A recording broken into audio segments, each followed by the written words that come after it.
Merci de vous être déplacé pour assister à cette conférence, table ronde, parce qu'on espère quand même qu'il y aura suffisamment d'échanges et d'itérations pour que ça se transforme plutôt en discussion qu'en présentation un peu trop solennelle. Donc, moi, je suis Bruno Soup, je suis directeur du CAUE de l'Aisne. Je représente l'ensemble du collectif qui est autour de moi et Nicole Gattès de Qualitaine vous présentera l'ensemble des partenaires de cette initiative. Cette initiative, elle s'inscrit effectivement dans un vrai projet de fond qui vous sera présenté juste après. Je tenais à remercier la Chambre d'agriculture de nous avoir mis à disposition cet amphithéâtre qui est vraiment très, très, très confortable pour ce genre de rencontre. Alors, pour en revenir sur le sujet du jour, bon, vous avez tous eu la communication, je ne vais pas rentrer trop dans le détail et dévoiler ce qui sera présenté juste après. Simplement sur ce sujet arbre et climat, l'idée c'était d'évoquer les enjeux des milieux forestiers, des arbres de nos villes et de nos campagnes face à un dérèglement climatique. Aujourd'hui, l'arbre étant à la fois sujet, c'est-à-dire qu'il est victime en première ligne de ce dérèglement climatique, de ce réchauffement en fait, mais c'est aussi une solution à la fois pour rafraîchir les espaces urbains et de nos lieux de vie, avec quelques précautions. Nous verrons avec le CPE qu'effectivement, l'arbre, il faut aussi le respecter et on ne plante pas n'importe comment.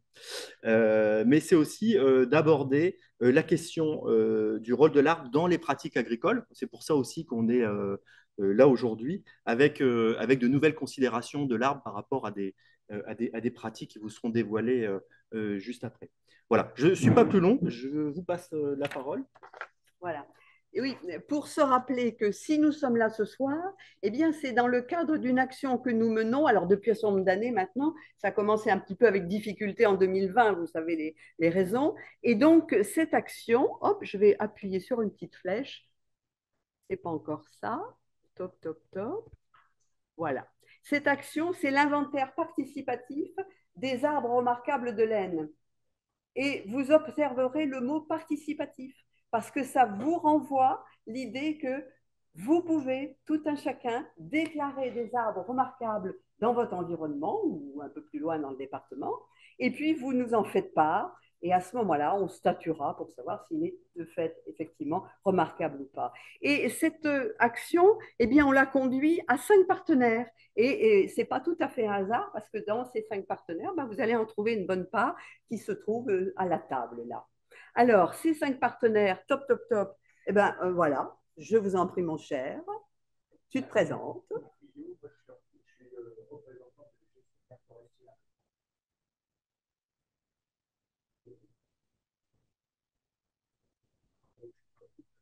Forêt privée, alors, mon cher.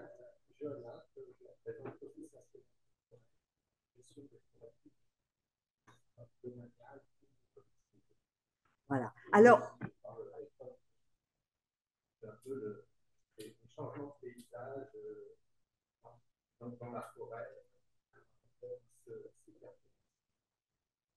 alors on va sauter, hop, on va aller au CPIE. Allez, CPIE, on y va? Donc, moi, je suis Nicolas Richard, je suis le directeur du Centre permanent d'initiative pour l'environnement des Pays de l'Aisne, basé à Merlieu, et en Thiérache, en complément. Hein?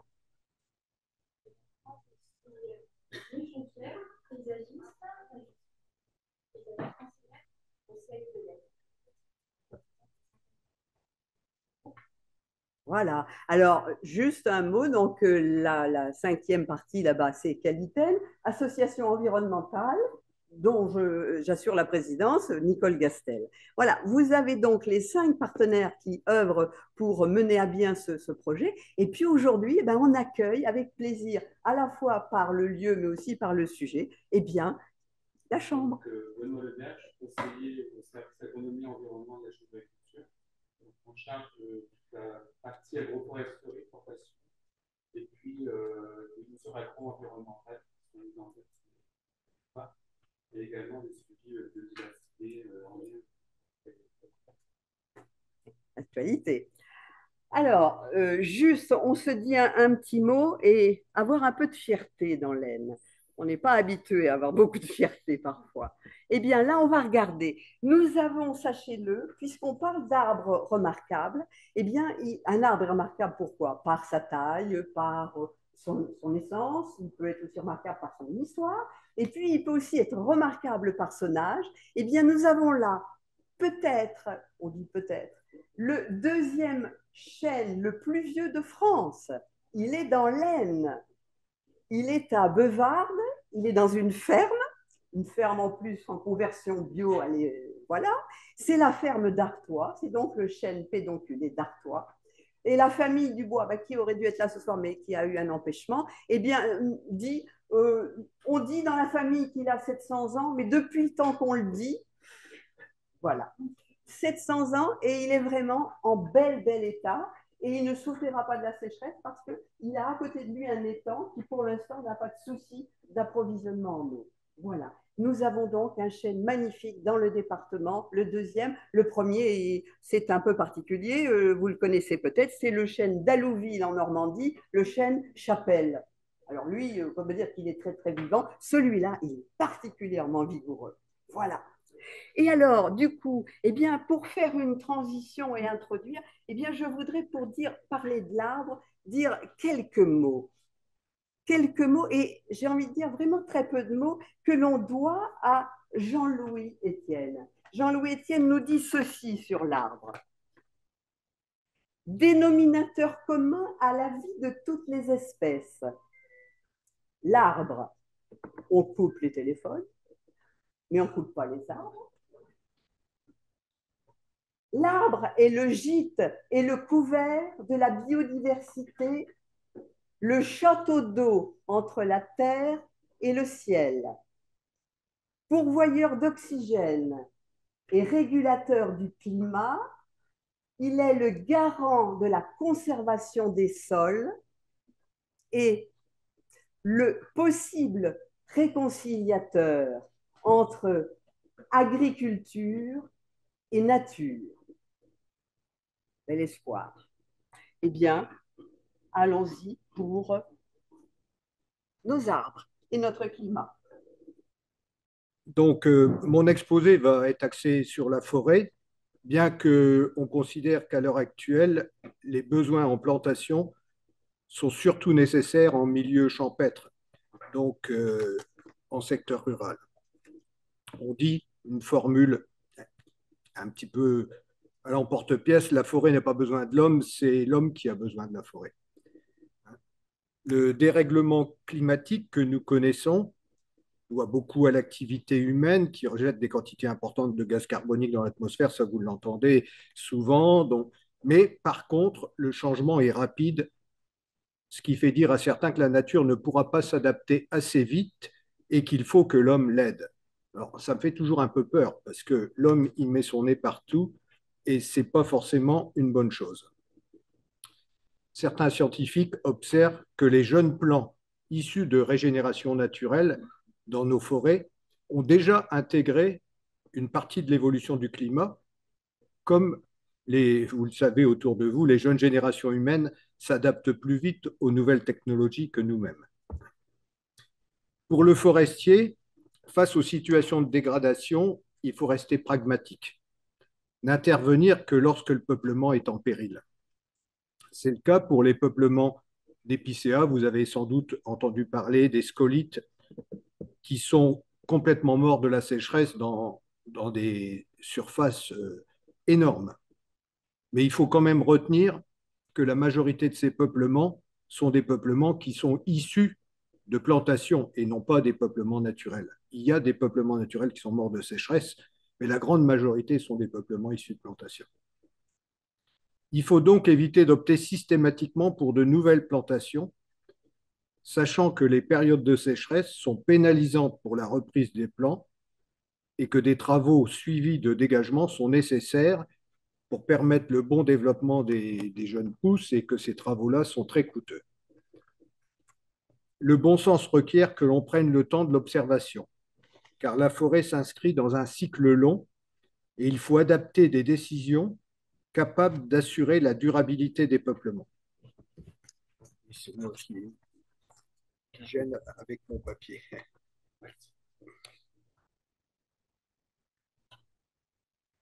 Donc, évitons de reproduire les erreurs du passé. Euh, Choix d'essence inadaptée ou réceptive à des pathogènes, déstructuration des sols lors des plantations, aggravation des comportements face aux incendies. Et là-dessus, il faut faire très attention des sols euh, couverts de fougères. Ce n'est pas un phénomène nouveau. Je me souviens, il y a 50 ans, en forêt de Villers-Cotterêts, j'étais passé au mois d'avril, il y avait eu un incendie. Alors, maintenant, on est habitué de voir des incendies dans toutes les parties du monde, y compris en zone boréale comme au Canada, à n'importe quelle époque de l'année. Eh bien, c'est souvent le sous-étage qui est responsable de ça. Et méfions-nous des sous-étages de fougères, parce que la fougère au mois d'avril, elle est complètement sèche, la végétation n'a pas repoussé et ça s'enflamme très rapidement. Donc, dans tous les travaux qu'on fait en forêt, soyons très, très vigilants par rapport à ça, bien qu'on soit dans une région qui est moins touchée que les autres. Donc, actuellement, en plus du dépérissement des résineux à cause de la sécheresse, on peut rencontrer d'autres essences qui souffrent d'une raréfaction de pluviométrie. Chez nous, le chêne pédonculé dans des sols peu approvisionnés en eau, le hêtre, mais en général, ce sont rarement des peuplements complets. Plus grave pour notre région est la maladie appelée calarrhose asiatique qui affecte le frêne. À l'heure actuelle, vous observez peut-être des forêts dans lesquelles il y a des chutes continuelles de baliveaux, quelquefois même de gros arbres. Et c'est souvent dû à cette maladie-là. C'est un vrai traumatisme pour nous et c'est dû plutôt à la mondialisation par l'arrivée d'une maladie avec des transports de marchandises. Voilà. Bon, une note d'optimisme quand même. Il y a 40 ans, l'orme régressait dans des proportions encore plus rapides. Or, à l'heure actuelle, dans les inventaires qu'on fait en forêt, on observe que l'orme, de façon beaucoup moins rapide qu'il a disparu, mais il est en train de recoloniser parce que la maladie est devenue moins agressive et même s'il est encore atteint par la graphiose, on voit de plus en plus de tiges reprendre leur place. Ça, c'est la note d'optimisme. Voilà. Alors, quand on se trouve dans des situations comme ça, graves, de dépérissement des peuplements, il faut se poser les questions suivantes.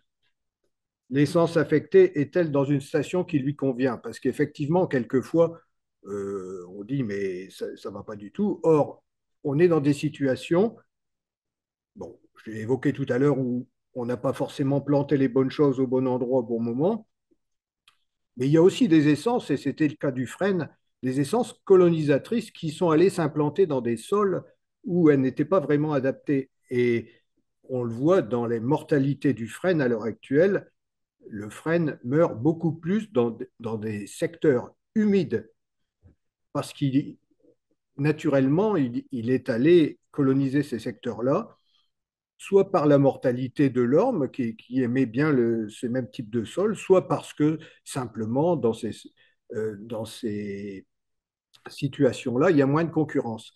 Et à l'heure actuelle, les frênes sont morts en priorité dans toutes ces zones humides qu'il a colonisées alors qu'il n'était pas vraiment en station.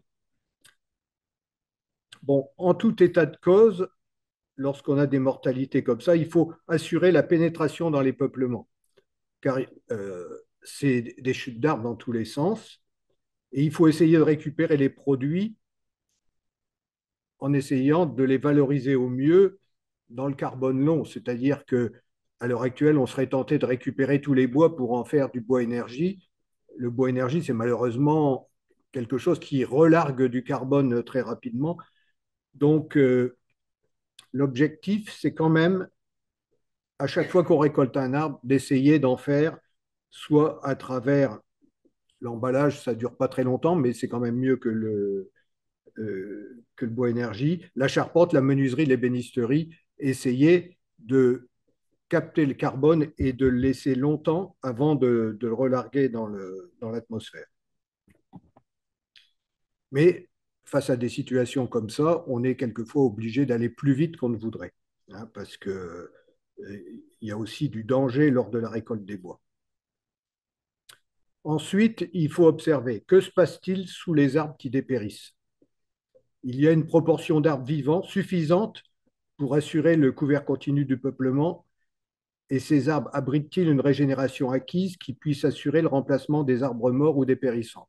Ça, c'est vraiment la première chose, parce que euh, lorsqu'on a des arbres qui dépérissent, qui meurent, il peut y avoir, parmi ces arbres qui dépérissent ou qui meurent, un peuplement qui est prêt à reprendre la place. Alors on va dire, c'est peut-être des arbres qui ont moins de valeur, c'est peut-être des arbres auxquels on n'est pas habitué ou pour lesquels on n'a pas forcément un débouché. Ben, il faudra se creuser la tête aussi. Il faudra travailler avec les transformateurs. Mais euh, dès qu'on a quand même un peuplement en dessous, vous voyez, sous des frênes qui meurent à l'heure actuelle, on trouve souvent des charmes, des érables sycomores, des merisiers, toutes essences qui n'ont pas le même intérêt que le frêne, mais qui ont l'intérêt d'être déjà présentes. Donc, il faut se poser la question, est-ce qu'on doit supprimer ce peuplement-là pour implanter par plantation un peuplement nouveau dont on ne sait pas ce qu'il donnera dans 50 ans? Alors, par contre, derrière une mortalité totale, il est envisageable de planter en plein, puisqu'il ne reste rien. Mais il faudra veiller à choisir une essence bien adaptée, ou mieux encore, procéder à un mélange d'essences. Ça, c'est fondamental. Il ne faut pas mettre tous ses œufs dans le même panier, hein. C'est un vieil adage plein de bon sens. La plantation a l'intérêt d'apporter une génétique nouvelle dans des peuplements souvent appauvris. Compte tenu des sécheresses de printemps, une plantation à l'automne est recommandée. La protection contre le gibier est indispensable dans les secteurs en surpopulation. Par contre, lorsque la mortalité est partielle, la plantation par îlot est préférable dans des trouées de 10 arts minimum, souvent plutôt 21, avec un repérage pour assurer la surveillance et l'entretien. Et lorsque la mortalité est diffuse, il faut repérer les surfaces à l'intérieur desquelles il y a une régénération acquise pour les entretenir et compléter par des plantations en îlot, là où les trouées sont très larges, comme tout à l'heure, en général 20 sur 20, c'est-à-dire 4 arts. L'idéal, c'est de s'accorder 2 ou 3 ans d'observation, car souvent la régénération naturelle s'installe là où l'on vient de planter. J'ai connu ça toute ma vie, hein. D'avoir mis des plants et le jour où on doit les dégager, se dire bah, c'est quand même bête parce que là, ici, on a planté un hêtre et à côté, on a un chêne et puis un peu plus loin, on a un merisier. Cet argent-là qu'on a investi, si on avait attendu, peut-être qu'on aurait pu faire l'économie. Donc, il faut avoir à l'esprit qu'un arbre issu de graines est mieux implanté qu'un arbre issu d'un plant de pépinière qui doit reconstituer son système racinaire perturbé et qui en plus a vécu dans des conditions protégées, alors que le SMI qui s'est implanté directement en terre, lui, il s'est implanté dans les conditions, s'il a germé, c'est que les conditions correspondent à son potentiel. Et une politique aussi, c'est de replanter des semis qu'on a arrachés dans la forêt même. C'est-à-dire qu'il y a des secteurs de la forêt où des semis sont en trop grande quantité et on peut prendre l'option de les desserrer pour aller replanter des secteurs dégardés. Pour ce qui fausse la réflexion, je vous l'assure, ce sont les dossiers de subvention accordés aux projets de plantation. À l'heure actuelle, notamment avec le plan de relance, on a accordé des sommes disproportionnées pour la plantation. Enfin, moi, je le dis à titre personnel, j'aurais préféré que ces sommes-là soient apportées à la réorganisation foncière, à la mise en place d'infrastructures. Bon, ce n'est pas moi qui fais les lois, mais j'ai le droit de le dire quand même. Ils sont complexes, ces dossiers obligent à aller vite et plutôt systématiquement parce qu'il faut toujours rentrer dans les cases. La course à la subvention trouble le choix du forestier. Il est quelquefois préférable de se passer d'une subvention pour effectuer une remise en état à faible coût que l'on peut étaler dans le temps plutôt que de devoir réaliser un projet aidé qui pourrait être un échec total ou partiel, ce que malheureusement on a déjà connu. Donc, pour terminer, il faut garder à l'esprit que nous devons accompagner la forêt dans le besoin de résilience face à un climat à l'évolution imprévisible. La nature qui a horreur du vide nous propose des choix. Sachons en tirer parti avant d'adopter des solutions coûteuses. Bon, donc on ne s'est pas concerté avec Yves, donc la répétition est la mère de l'enseignement.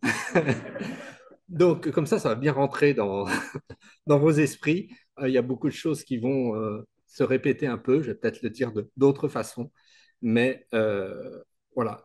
Moi, j'ai voulu prendre un peu l'idée que il y a une personne qui s'appelle François Terrasson, je ne sais pas si vous connaissez, qui a beaucoup étudié euh, notre vision de la forêt, et notamment une de ses conclusions, c'est de dire qu'on a l'image de la forêt de notre enfance et qu'on a beaucoup de problèmes à imaginer une autre forêt. Et on veut qu'elle ne bouge pas. Or, la forêt, c'est un milieu vivant, donc ça bouge, et encore plus avec le changement climatique que je préfère moi appeler perturbation climatique, parce qu'un changement climatique, ok, perturbation, parce que comme l'a dit Yves, c'est l'homme qui fait les perturbations, qui a fait la perturbation, et donc la forêt subit les effets de l'activité humaine. Euh, voilà. Et le paysage, malheureusement, et ça, il faut se mettre, il va changer, puisque la forêt a pas mal, est pas mal atteinte par ce changement climatique et ça ne va pas s'arrêter. Donc, l'image de la forêt, le paysage de la forêt, alors je ne suis pas paysagiste, il y a des personnes plus adeptes que moi dans le paysage dans la salle, mais voilà, cette image de la forêt, ça va changer. Là, vous avez un peu l'évolution prévue au niveau température d'ici 2050. Ça, c'est fait avec une augmentation de température de 2,5. Maintenant, les chercheurs vont plutôt vers 4 degrés, étant donné que les actions au niveau mondial, gouvernemental, ne sont pas à la hauteur de ce qu'il faudrait faire. Voilà, donc vous voyez qu'on aura d'ici 2050 des températures moyennes comme Bordeaux, comme le sud-ouest. Donc, il faut prendre ça en considération.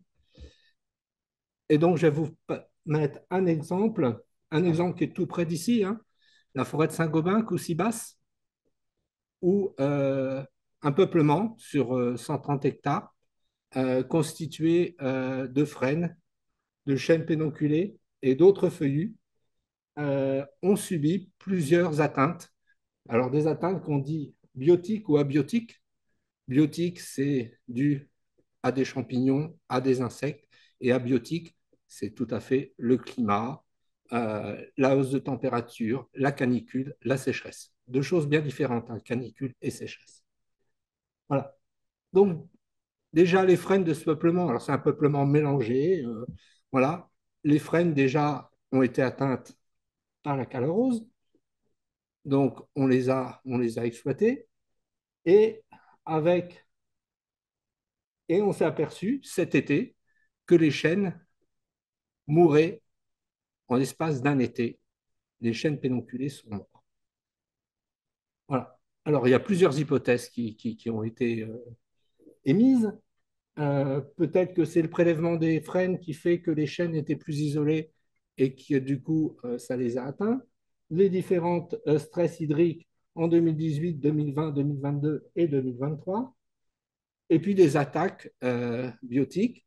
Voilà. Alors les attaques biotiques, on dit souvent les attaques secondaires quand le peuplement est fragilisé et que les scolytes où les agriles voilà, ou d'autres viennent. Et puis il y a des insectes primaires qui attaquent des arbres sains, comme la chenille processionnaire du chêne. Pour l'instant, l'hypothèse la plus probable, mais matière de nature, hein, on est bien peu de choses, c'est qu'on était dans un peuplement qui était bien en station. Tout à fait, c'était bien en station. Et vu que c'était bien en station, ces arbres ont fait des racines superficielles. Et les sécheresses consécutives font qu'ils n'avaient pas de racines profondes pour aller chercher l'eau. Et du coup, bah, la station a changé, les capacités en eau ont changé, et donc les arbres sont morts. C'est une hypothèse, euh, mais ce qui est, c'est que ce peuplement, il déprécie progressivement. Ça fait partie de peuplements qui étaient bien en station, mais la station évolue. Voilà, petite image avant et après. Alors, ce n'est pas le même arbre, mais c'est juste pour la représentation. Un arbre bien sain, et puis d'un seul coup, il dépérit. Alors, si c'est un arbre qui dépérit ou deux, c'est pas grave, hein. C'est ce qu'on nous, à l'ONF, on appelle les arbres bio. On peut les laisser sur place, ça permet à une biodiversité de vivre. Mais là, c'est une grande quantité d'arbres. Autre phénomène, suite aux canicules et aux sécheresses, pareil, dans un peuplement avec un sous-bois de fougères, c'est les incendies. Les incendies sont quand même dans nos régions de plus en plus fréquentes. Je vous dirais juste que pour la forêt de Retz, en 2020, on a eu 12 départs d'incendie. De temps en temps, il y en avait un dans l'année, deux, mais 12, ça ne nous était jamais arrivé. Du coup, on a mis en place en 2022, qui était aussi une année sèche, des surveillances de la forêt et interdire les routes aux promeneurs, puisque les incendies sont souvent d'origine humaine, il faut le dire, hein, plus de 90%.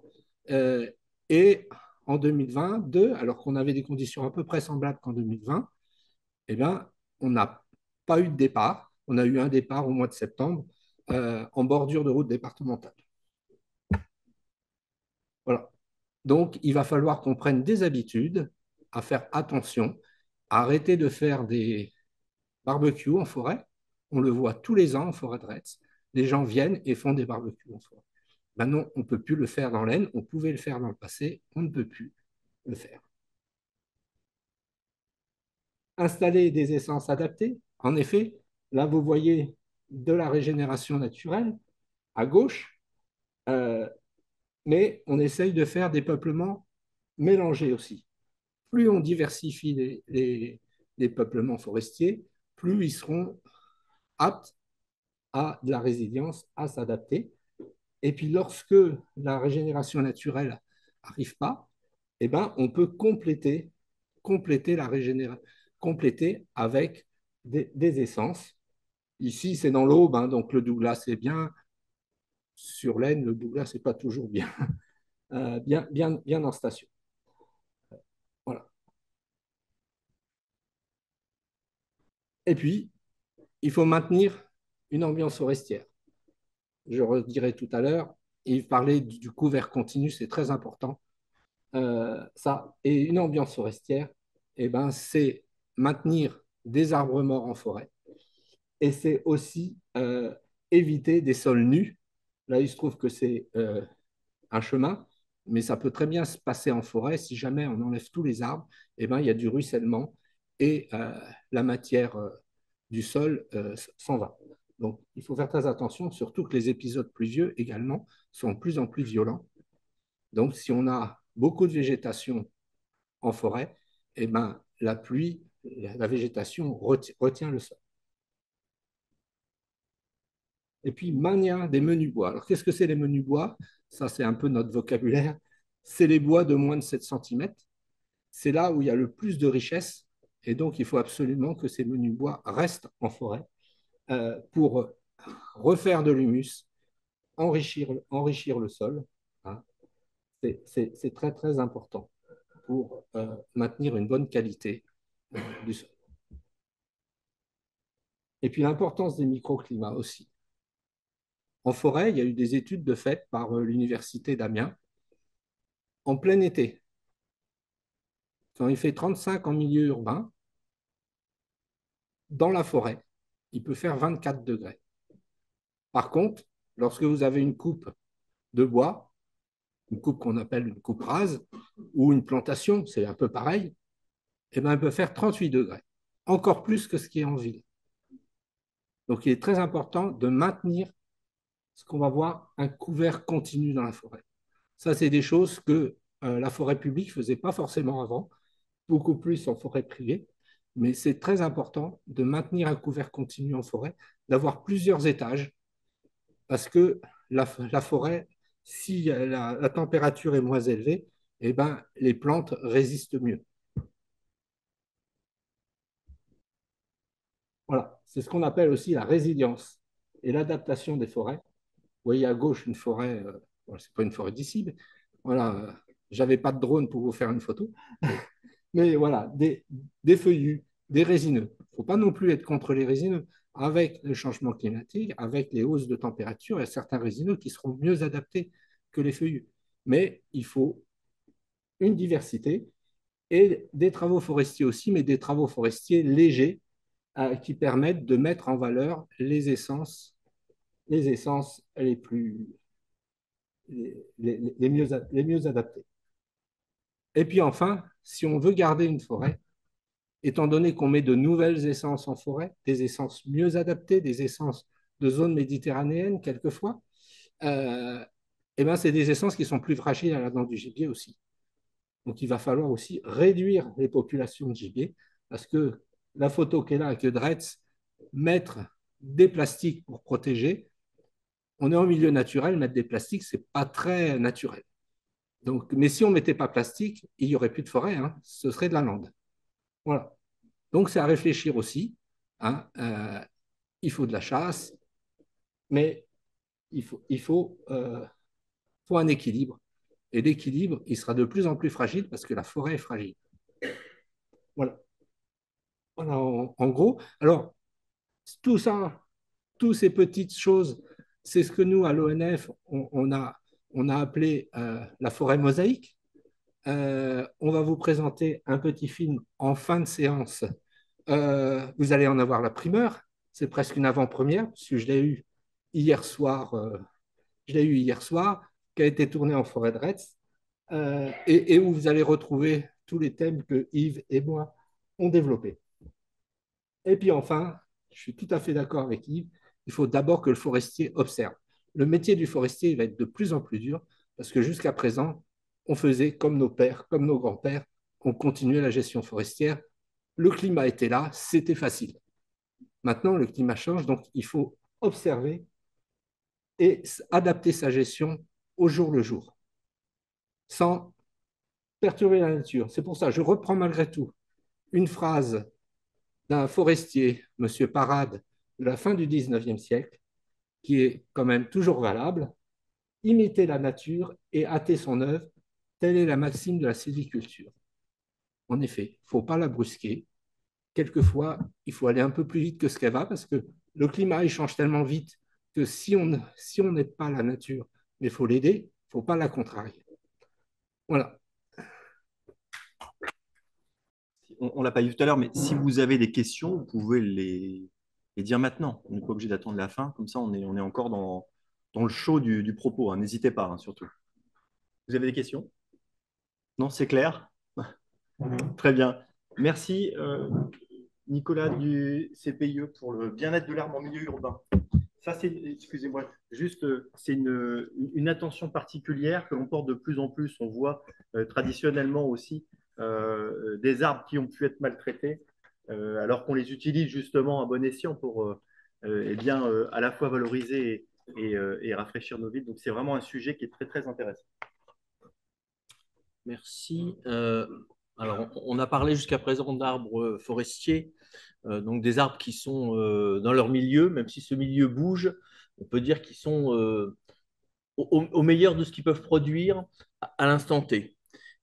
Si on parle maintenant de l'arbre urbain, vous allez voir que malheureusement, l'arbre urbain, c'est un peu struggle for life, parce qu'effectivement, il n'est pas du tout dans son milieu et que, en dehors même du changement climatique, il a un certain nombre de difficultés. Alors, des fondamentaux, évidemment, hein. Un arbre, ça a besoin d'un sol, à la fois pour tenir et puis pour s'alimenter. Ça a besoin d'eau, ça a besoin d'air et ça a besoin de lumière. Alors ça, c'est vrai en ville comme ailleurs.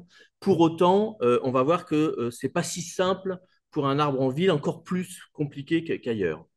Alors, je vais commencer par parler des systèmes racinaires parce que les arbres en ville, vous les voyez, ils sont autour de vous. En général, vous voyez le tronc, vous voyez le houppier, plus ou moins en bon état, mais ce qui se passe en dessous, vous ne le voyez pas. Et c'est un des gros problèmes de l'arbre en milieu urbain, c'est qu'en dessous, ce n'est pas forcément terrible, quoi. Alors, ce que vous voyez là, c'est un arbre très schématique, mais l'idée, c'était de vous dire qu'un arbre, en moyenne, et ce n'est qu'une moyenne, ce que vous voyez, c'est un tiers de ce qui se passe en dessous. Le rapport entre ce qui se passe au niveau du système racinaire et ce qui se passe au-dessus, c'est un rapport de 1 à 3. Alors, ça peut varier de l'endroit, ça peut varier suivant les essences, mais c'est à peu près l'ordre d'idée. Donc, clairement, si vous imaginez un arbre adulte, il faut imaginer la surface dont il a besoin pour vivre en dessous. Là, vous avez quelques exemples.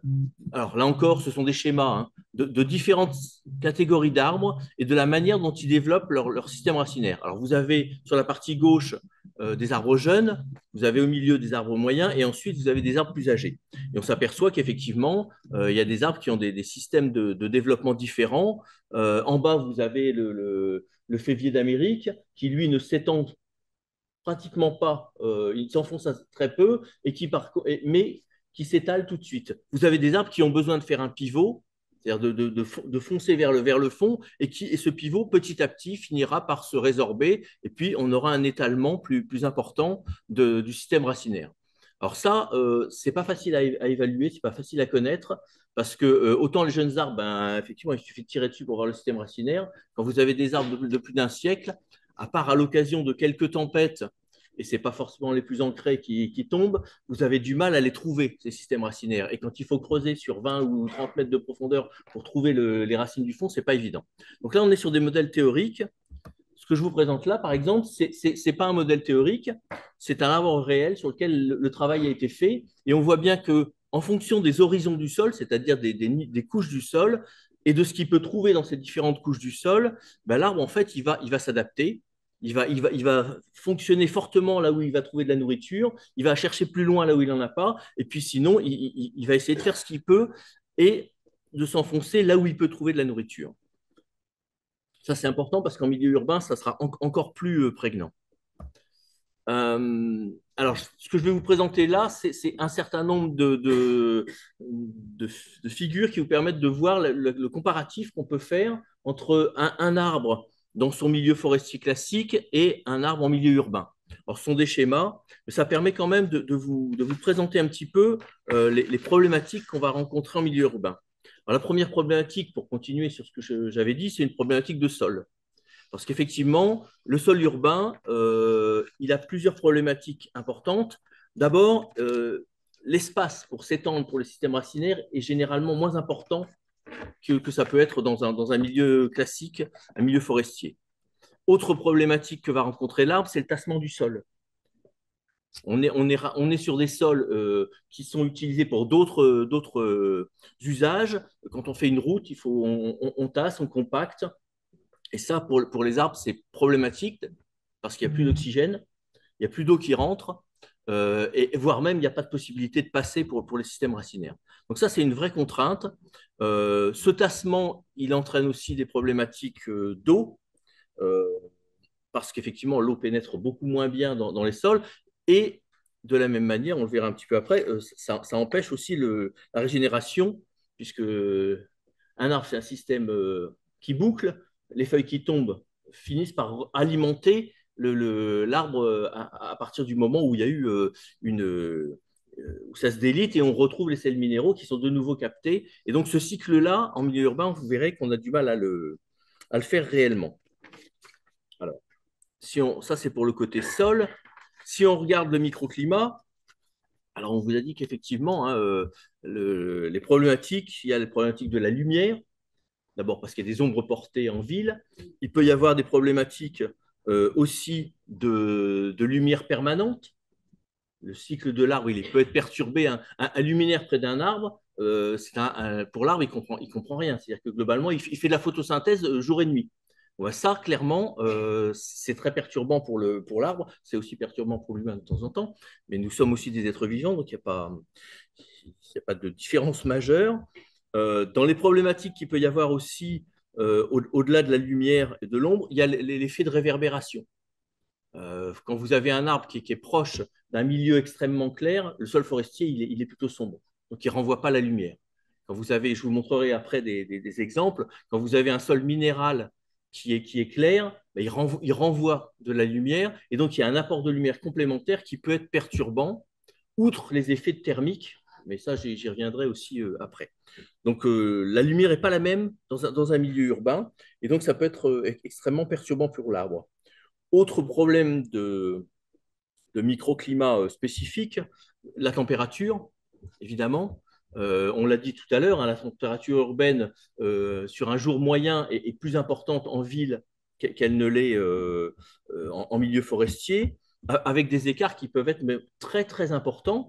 Alors nous, on le verra après, en jouer, c'est-à-dire qu'effectivement, les arbres nous apportent du rafraîchissement, mais pour l'arbre lui-même, ce milieu urbain, c'est perturbant parce qu'il y fait encore plus chaud qu'ailleurs, et donc sa capacité à pousser est perturbée. Ces températures, par ailleurs, on a des effets sur l'hygrométrie. C'est-à-dire que non seulement il fait chaud, mais il fait sec. Donc là aussi, pour l'arbre, c'est compliqué parce que non seulement il a du mal à trouver ce qu'il faut en termes d'absorption d'eau dans le sol, eau et sels minéraux. Hein. Un arbre, ça ne mange et ça ne boit pas, ça ne fait que boire, ça boit ce que ça mange, pour le dire comme ça. Donc effectivement, s'il n'arrive pas à trouver l'eau et que par ailleurs il fait des températures importantes, il a tendance à se dessécher et on le voit, je vous montrerai quelques photos, en milieu urbain, c'est encore plus flagrant qu'en milieu forestier. Donc, une hygrométrie aérienne et du sol qui est plus faible. Des effets aussi de vent très importants parce que dans un milieu forestier, les arbres sont les uns à côté des autres et il y a une limitation, je dirais, des effets de vent parce que je dirais, le sol et le milieu, il est rugueux, pour le dire comme ça. Enfin, il est arrêté par ce qu'il y a autour. En milieu urbain, effectivement, on va me dire, bah oui, mais il y a des bâtiments, donc ils arrêtent les arbres. Sauf qu'on a des couloirs de vent et on a des effets de vent qui sont beaucoup plus importants et qui peuvent être beaucoup plus perturbants pour l'arbre que ça ne l'est en milieu classique. Autre élément pour l'arbre en milieu urbain, je l'ai déjà un petit peu évoqué, les systèmes hydriques qui sont perturbés. Alors, je vous l'ai dit, des sols qui sont compactés, voire des sols qui sont totalement imperméabilisés. Je ne vais pas évoquer le ZAN ici parce que ce serait un autre débat, mais pour l'arbre, clairement, le zéro artificialisation net, ce serait quand même pas mal parce qu'effectivement, il arriverait à retrouver de l'eau. Et l'objectif pour nous en milieu urbain, c'est de l'évacuer, cette eau. Donc effectivement, on met tout ce qu'il faut généralement pour faire en sorte que l'eau s'évacue et qu'elle s'évacue dans le sous-sol, qu'on ne la retrouve pas. Bon, clairement, pour l'arbre, c'est un vrai problème parce que s'il n'a pas d'eau dans le sol, il ne peut pas pousser. Donc effectivement, c'est encore une contrainte de plus pour les arbres en milieu urbain. Et enfin, cerise sur le gâteau, si je peux dire, les problématiques de pollution. Alors, bon, les pollutions urbaines, les arbres sont plus ou moins sensibles à certains facteurs. Le CO2, a priori, n'est pas un gros problème puisque de toute façon, il rentre dans un cycle, donc ce n'est pas ça le plus embêtant. On a des problématiques mais de moins en moins, vous allez me dire, de sel de déneigement en milieu urbain.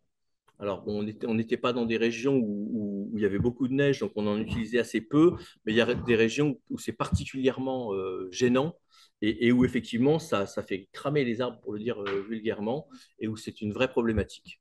Vous allez me dire qu'avec le réchauffement climatique, ça ne le sera peut-être plus.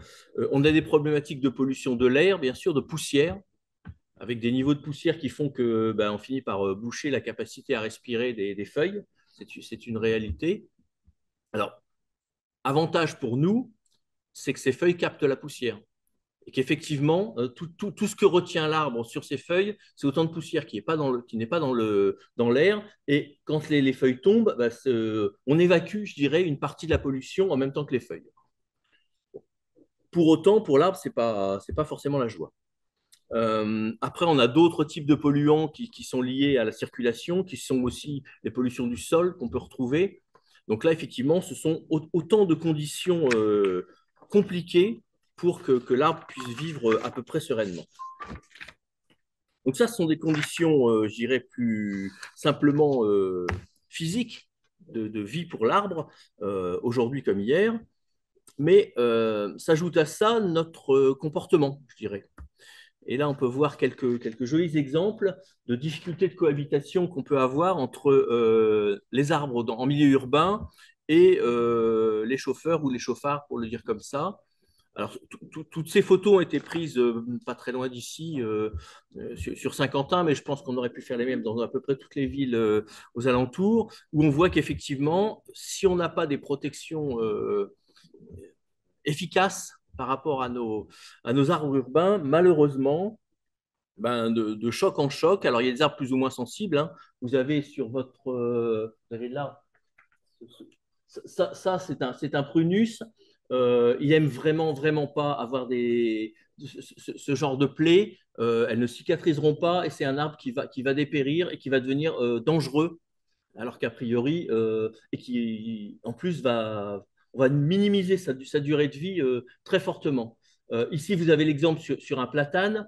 On voit bien, puisqu'il a été coupé, on voit bien les effets, hein. On a un arbre qui était sans doute parfaitement vivant, puisqu'il ne vit, il faut savoir, un arbre, ça ne vit que par l'extérieur. L'intérieur est mort et il n'est là que pour tenir l'arbre. Ceci dit, c'est quand même important parce qu'un arbre qui n'a plus rien pour tenir parce qu'il est pourri au milieu, c'est un arbre qui va tomber, là aussi.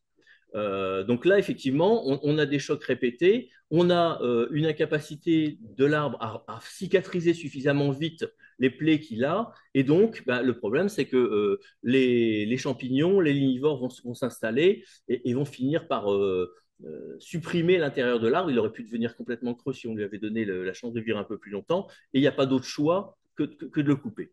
Et enfin, le dernier, où effectivement, on a aussi de grandes plaies, et là, une fois encore, il y a assez peu de chances que ces plaies se referment un jour, et donc cet arbre-là, il est condamné. Ça, c'est pour le comportement des routiers. On a aussi un autre problème avec les véhicules, c'est le tassement du sol. Parce que là encore, si on n'a pas des protections vraiment très fortes, on voit qu'on a des comportements. Alors là, sur la partie gauche, bah, effectivement, on a un stationnement qui a été conçu pour accueillir enfin, avec un ombrage autour des arbres, avec les arbres. Mais ceci étant, je ne suis pas du tout certain que le sol ait été conçu pour recevoir le poids de ces arbres. On peut le faire, hein, ça coûte un petit peu, mais on sait faire des sols drainants et des sols qui sont portants pour les voitures et qui n'abîment pas les arbres. Ceci étant, l'absence de protection des arbres ici, je peux vous garantir que ceux-là, ils mettront pas longtemps avant d'avoir les problèmes que j'ai évoqués précédemment. Et donc, le problème, c'est que là, l'investissement qui a été fait pour planter ces arbres, il ne sera jamais rentabilisé. Un arbre, même urbain, si on lui donne des bonnes conditions, c'est 80 ans, hein, à peu près, 100 ans de vie. Ces arbres-là, ils n'y arriveront jamais. Voilà. Alors, quand on plante dans la durée et qu'on met de l'argent pour planter, il faut imaginer que la protection, elle est impérative. Et puis, bah, sur l'exemple de droite, bah, on voit bien là, ce sont de jeunes arbres, hein, ils viennent d'être plantés. Mais entre les chocs qui n'ont pas encore pris, visiblement, en tout cas celui-là, et puis les tassements, les systèmes racinaires qu'on a là en bas, voilà, là aussi, je ne leur prête pas beaucoup de durée de vie. Donc ça, c'est une vraie problématique urbaine. Autre problématique urbaine humaine, c'est ce que j'ai appelé massacre à la tronçonneuse, parce que là, vous avez deux exemples différents, hein. L'un en milieu plutôt urbain, l'autre en milieu plutôt rural. Ce sont des exemples pas très loin d'ici, hein. Je ne vous donnerai pas les communes pour ne pas vexer les élus. Ouais. Ok. Et ben, vous avez des tailles. J'ose à peine parler de taille, hein, parce que pour moi, c'est un carnage. Celui de droite, c'est un prunus aussi. L'intérêt d'un prunus, c'est les fleurs qu'il fait au printemps. Il fait des fleurs sur les branches nouvelles. Donc vous imaginez bien que dans cette commune, on ne va jamais voir une seule fleur. issu de cet arbre. Donc je ne comprends même pas pourquoi ils maintiennent des arbres. Je pense qu'ils auraient plus vite fait de le couper au pied. Ça serait plus sain et ça serait plus honnête. Et puis là, effectivement, on a un platane. Là encore, je ne comprends pas la nécessité qu'il y a eu de le faire. Ce qui est sûr, c'est que cet arbre, il va falloir l'entretenir tous les ans. Sinon, il va réellement devenir dangereux. Donc c'est vraiment un carnage inutile. Alors, nécessité là aussi, parce que la ville, ça bouge, nécessité de protéger vos arbres pendant les chantiers, ça c'est vraiment un impératif. Là, on voit deux exemples, c'était sur Saint-Quentin il y a déjà quelques années. Entre ce qui se passe au sol, au pied de l'arbre, et ce qui peut arriver au niveau du tronc, là aussi, on met en danger la survie des arbres. Deux exemples, alors peut-être un, j'ai pris cet été en Angleterre qui est un peu extrême, parce que là vraiment ils ont mis le paquet pour le protéger, et puis c'est à gauche, ça. Et celui de droite, c'est à Lille. On est sur une réfection de voirie et de chaussée, et tout simplement, on a fait en sorte que par un tout petit cadre en bois, on évite que des engins aillent tasser le sol, l'abîmer, toucher l'arbre. C'est peu de choses, mais pendant ce temps-là, effectivement, on a des arbres qui vont continuer à vivre sainement pendant la durée du chantier. Enfin, autre exemple, donc ça, c'était fait sur des photos qui ont été faites à Saint-Quentin il y a déjà quelques années. Place du 8 octobre, on avait refait la place complètement. Alors, les arbres qui ont été plantés là, c'est des beaux sujets hein, déjà. Vous voyez, ce ne sont pas des petits arbres, ça a dû coûter fort cher. Sauf qu'on a fait deux erreurs, à mon avis. Un, on a planté des arbres en verre en motte. Bon, alors déjà, on se donne peu de chances de les voir survivre. Effectivement, ils avaient, on le voit un petit peu là, ils étaient arrosables, sauf qu'ils n'ont sans doute pas été. Et deuxième erreur, on est sur un sol minéral clair, réverbérant, et on a planté des tilleuls qui ont besoin d'un milieu humide et d'une hygrométrie importante. Bon, l'ensemble de ces arbres est mort, et ils ont changé la totalité des arbres de cette place. Ils ont mis une autre essence, Dieu merci, et elle est encore là. Donc voilà, ça c'est pour dire que non seulement il faut choisir les essences qu'on plante en ville, encore plus qu'en forêt, mais il faut le faire dans de bonnes conditions, parce que sinon c'est totalement contre-productif. Alors, ils avaient pourtant des arbres, là on voit, ils sont protégés, hein. Vous aviez des bandelettes autour de ces arbres, donc, qui permettaient effectivement d'éviter que les écorces éclatent avec la lumière ou le gel, mais ça n'a pas suffi, ces arbres-là sont morts. Et puis enfin, là, vous avez toute une avenue, c'est l'avenue de la République à Saint-Quentin, qui avait été replantée intégralement. C'était des tilleuls précédemment, mais il n'y avait pas, il y avait pas de bitume à l'époque, donc on avait des arbres qui avaient duré très longtemps. Ils ont replanté ça devait être des sorbus. Là aussi, ils sont tous morts. Ça a été replanté depuis et ce sont, je crois, des érables champêtres. Et ils sont encore là. Donc, voilà. Là, vous avez un exemple aussi des conditions dans lesquelles il faut planter les arbres. Je vous ai expliqué très, très rapidement qu'un arbre, ça a besoin de sol. Bon, là, on est sur la place du marché, là, où c'est les photos que j'ai faites l'été dernier. On va planter des arbres dans ce milieu-là. Voilà. Donc déjà la surface dans laquelle on les plante sont extrêmement limitées et la qualité de sol que vous avez là, alors on l'a recouvert de terre hein, quand même, mais globalement, faire pousser un arbre là-dedans, du chêne, hein, en plus c'est du chêne qu'on a planté, il n'y a pas de surprise, hein, vous l'avez à droite, vous avez des arbres qui, pourtant de beaux arbres, là encore, hein, la ville avait mis le paquet, on a des arbres qui ont connu une descente de cime. Alors, descente de cime, ça veut dire que l'arbre n'est pas totalement mort, peut-être qu'il reprendra, mais il a totalement cramé. Alors en plus, l'été dernier, c'était particulièrement sec et chaud, donc toutes les conditions étaient là pour que ces arbres ne survivent pas. Alors, vous voyez, là, il y avait quand même une gaine pour les arroser. Elle est tellement écrasée qu'on peut se dire qu'elle n'a jamais servi, jamais plantée, donc voilà, on les aurait plantés, on les aurait posés comme ça en les laissant crever, ça aurait fait le même résultat. Voilà. Donc je vais vite, mais c'est pour vous dire qu'il faut faire les choses dans l'ordre et les faire en fonction des arbres si on veut les voir vivre pour la suite. Voilà. Et quels arbres pour demain? Moi, je vais en rester là. Voilà. Juste vous dire qu'effectivement, les pépiniéries spécialisées en arbres urbains se creusent la tête aujourd'hui parce qu'ils sont obligés de répondre à un cahier des charges qui est double. Un, il faut des arbres qui tiennent aux conditions urbaines, il faut des arbres qui tiennent aux conditions de chaleur extrême qu'on est en train de connaître, mais il faut aussi qu'ils tiennent compte que dans nos régions, il peut encore geler On l'a vu il y a quelques jours. Il peut encore faire -10. Donc, dire je vais planter du citronnier parce qu'il va supporter la chaleur, peut-être, mais il faut des arbres qui tiennent des conditions de température et d'hygrométrie extrêmement fortes. Donc, il faut choisir ses essences et en plus, il faut choisir ses provenances. Donc, peut-être qu'il y a certains chênes pourront tenir en milieu urbain, mais il faut aller les chercher. En général, ils vont les chercher en montagne et ils vont plutôt les chercher au Kazakhstan ou dans des pays comme ça, où là, on a peut-être une chance de trouver non seulement de la génétique, enfin, des essences et des génétiques adaptées aux conditions extrêmes du milieu urbain. Voilà, j'en dirai pas plus pour l'instant. On va passer à la suite. Oui. Pourquoi l'arbre en ville quand même? Parce que l'arbre a quand même son intérêt, je pense, hein. On est tous ce soir ici pour parler de l'arbre. Imaginez une ville sans arbres. Enfin, je ne sais pas si vous y arrivez, mais moi, ça me paraît compliqué. Et l'arbre a un vrai rôle à jouer par rapport aux enjeux de rafraîchissement, hein. Le sujet ce soir, c'est l'arbre et les enjeux climatiques. Donc, les effets du changement climatique, les évolutions, vous les connaissez, hein. Ces dernières années, on a déjà les premiers ressentis, des chaleurs extrêmes, des sécheresses prolongées, des incendies, des inondations, des érosions qui sont accentuées. Tous ces effets sont accentués. On a aussi un effondrement de la biodiversité. Et par rapport à tout ça, du coup, quelle réponse on peut apporter? Comment l'arbre peut avoir un rôle à jouer par rapport à tous ces phénomènes? Donc, dans la première partie, je vais m'attarder sur un petit peu les caractéristiques de l'arbre, hein, et les atouts qu'il peut avoir par rapport à tous ces enjeux. En milieu urbain, je parlerai donc de l'arbre feuillu, hein, en grande majorité, puisque c'est vraiment celui qui apporte les plus grandes réponses, hein, par rapport à ces enjeux-là, notamment les enjeux de température, les enjeux de gestion de l'eau. Et ensuite, on abordera le sujet d'élargir le regard et de penser l'arbre dans son ensemble dans la ville.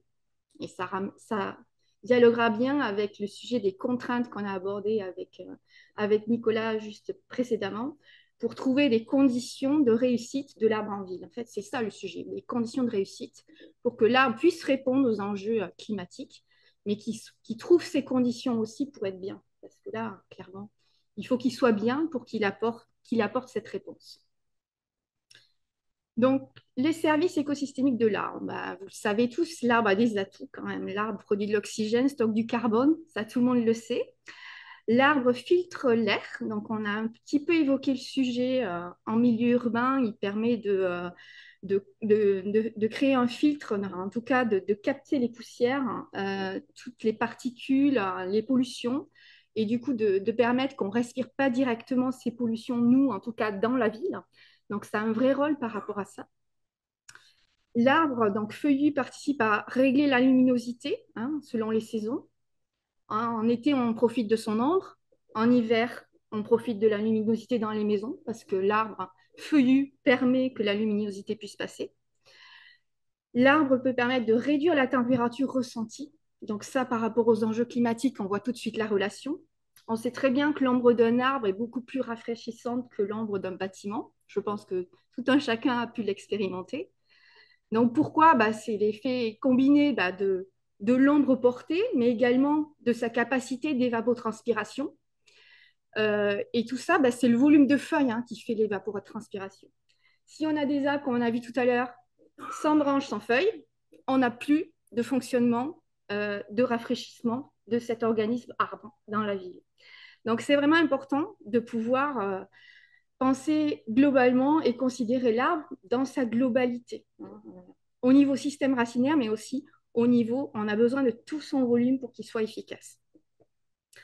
Donc, l'arbre aussi participe donc, à accueillir la faune et la flore. Il permet aussi des rôles par rapport au sol. Il permet donc de fixer les sols. Donc, je pense qu'on reviendra dans différents milieux. C'est très intéressant de pouvoir stabiliser les sols. Ça permet de lutter contre l'érosion. Et il favorise également l'infiltration des eaux pluviales. Donc, ça, c'est une capacité aussi intéressante dans tous les milieux, que ce soit en ville ou à la campagne, je veux dire. Donc, plus globalement, l'arbre et l'air rendent de multiples services, que ce soit pour le climat, pour l'eau, pour la fixation des sols, pour nous les hommes, pour les animaux, de manière globale dans tout le fonctionnement de notre écosystème Terre, on va dire. À plus petite échelle, l'arbre, donc inclus dans un écosystème. Donc là, vous avez deux petits schémas. Un schéma à gauche qui est plutôt un arbre en milieu, on va dire, un peu village, en milieu urbain, et un arbre à droite plutôt dans un système un petit peu plus naturel.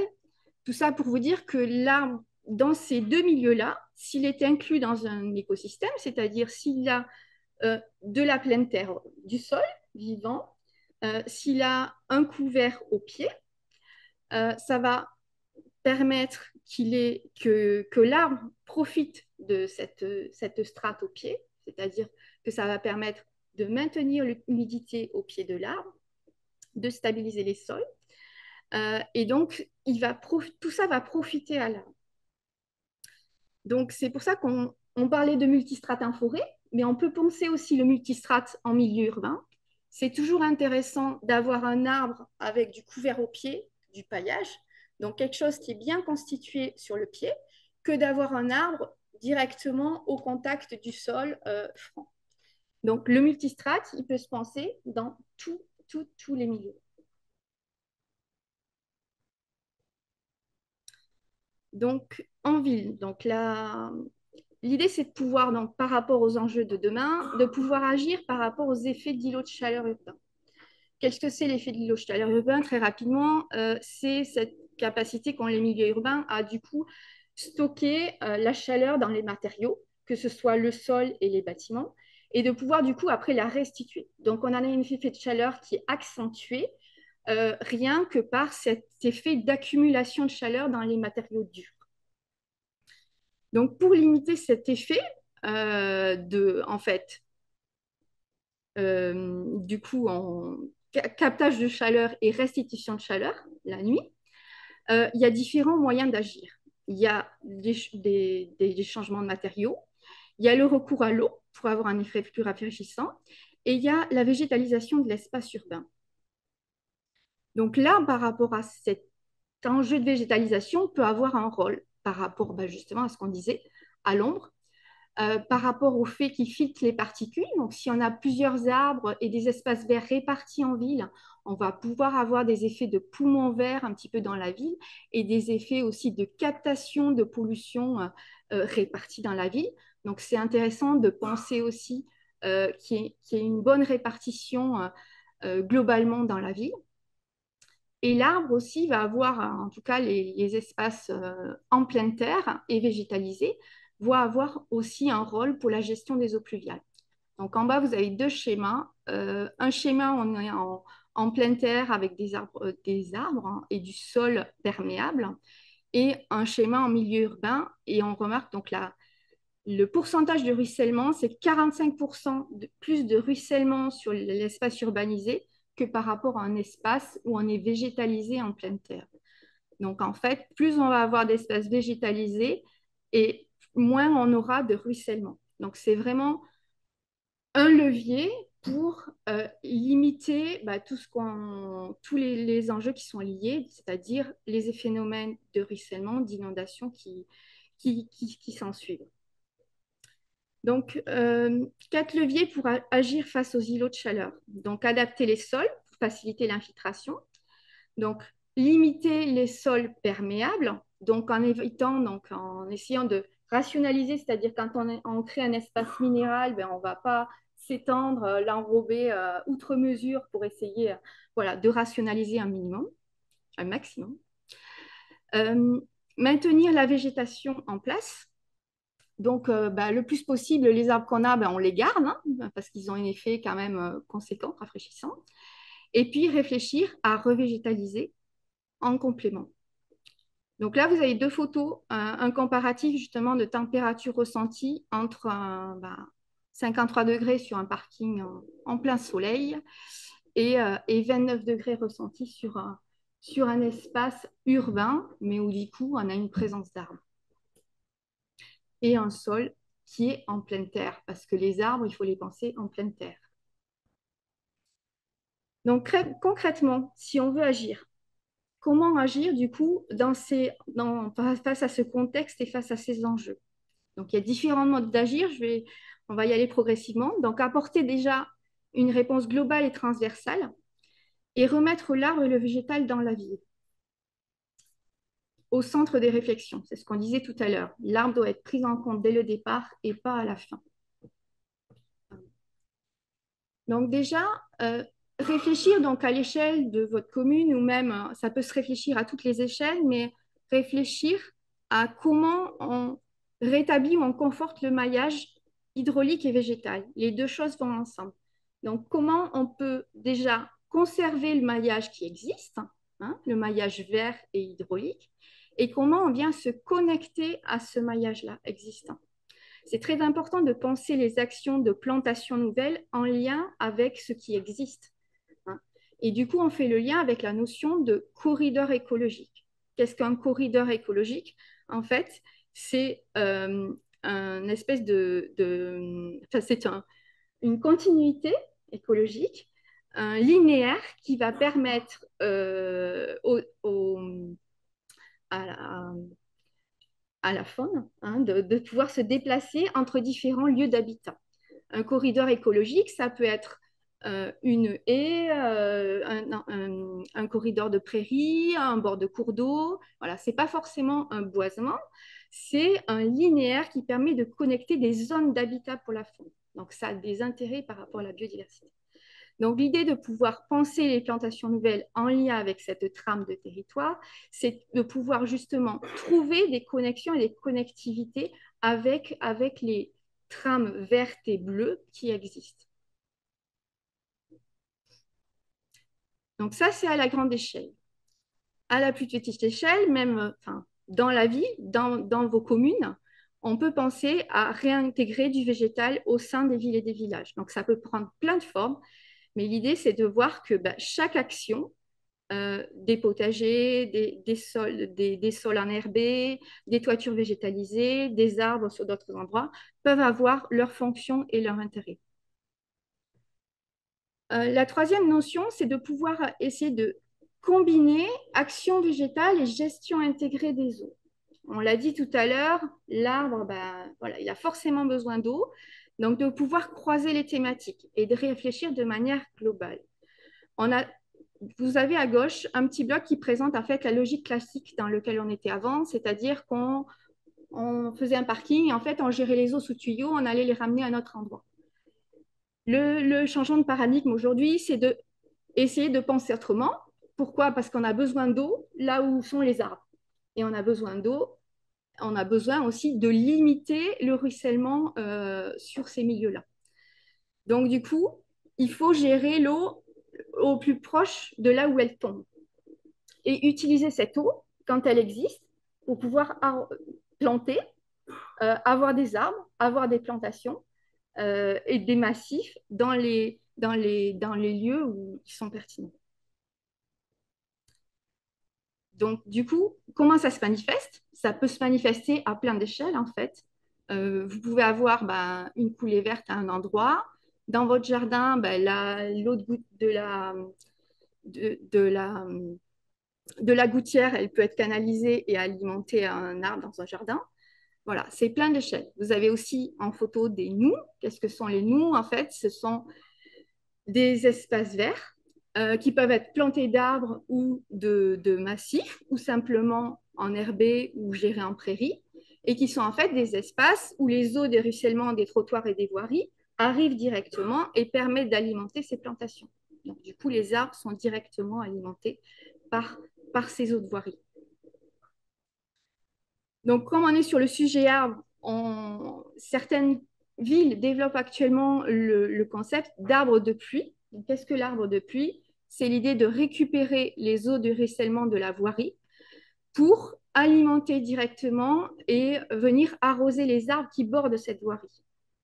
Donc, voilà, c'est des sujets intéressants qui peuvent être développés donc, sur des arbres existants ou des arbres plantés, mais qui supposent des vraies adaptations de voirie pour pouvoir gérer et orienter ces eaux sur ces arbres-là. Voilà. Donc, par où commencer, du coup? Donc, en premier lieu, donc, je vais assez rapidement. Il faut penser à préserver. Moi, ce qui me paraît très important, c'est de pouvoir préserver l'existant là où vous habitez. Préserver donc tout ce qui existe en termes de travers, le bocage a sa fonction, les corridors ont leur fonction, les prairies, les zones d'expansion d'eau ont leur fonction. Préserver les arbres, ils font partie d'un tout, hein, et c'est vraiment ça qui est important. Donc, préserver les arbres, on n'a pas vraiment développé, creusé ce sujet-là ce soir, mais c'est un vrai sujet. Hein. Il faut se rappeler que l'arbre, souvent en ville, il est un peu considéré comme un mobilier, en fait. Hein. Et c'est souvent le problème, en fait. L'arbre n'est pas un mobilier. L'arbre est un être vivant. Hein. Il est inscrit dans son temps de vie est inscrit dans des décennies. Et du coup, même la taille qu'on peut avoir, enfin, les choix qu'on a en termes de taille drastiques peuvent avoir des conséquences sur sa vie sur des dizaines d'années. Hein. Donc, faut bien avoir ça en tête. Du coup, il faut avoir en tête également que enlever un arbre adulte pour le compenser par une nouvelle plantation, ça ne compensera jamais, en tout cas en termes de... Enfin, voilà. Pardon?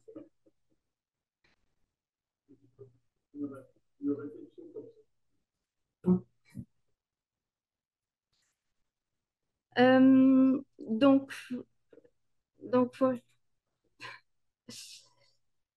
Donc, pensez à protéger vos arbres. Donc, il existe, alors là, je vous invite à aller voir une publication qui développe justement les possibilités de protection des arbres. Et si vous avez des besoins de conseils par rapport à ça, nous, structure, on peut aussi vous conseiller. Il y a des outils qui existent, hein, même si la réglementation française sur l'arbre est très, très en retard et considère l'arbre éventuellement comme un mobilier, hein, pour le coup, hein, dans la loi française, l'arbre n'est pas un sujet vivant. Hein.